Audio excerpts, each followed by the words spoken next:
Достар, баршаңызға сәлем. Бүгін сіздермен кореялық бет күтімі қалай жасауға болатыны туралы көрсетеміз. Үй жағдайында жасалынатын маска. Ең бірінші бізге бал қажет, қияр және ұн қажет. Осы құрамды жақсылап араластырып аламыз. Одан кейін бір қалыпты болғаннан кейін бетіңізге жағасыз 5-10 минут ұстау керек. Қияр қосқу себебіміз алдыңғы видеоларда айтып өткендей, бұл бетті жақсы ылғалдандырады және ағартады. Ал ұн қосқанымыз бұл бетіңізді бір қалыпты жасайды, ұсақ әжімдерді кетіреді және бір тонға ағартады. Одан кейін балды енді білмейтін адам жоқ шығар. Бұл балдың пайдасы өте көп.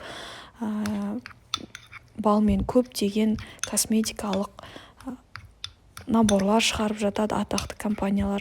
Сол себепті балдың еш зияны жоқ. Балдың пайдасы бетіңізді жақсылап подтяжка жасайды. Осы ингредиенттерді жақсылап араластырғаннан кейін осылай бетіңізге жағасыз.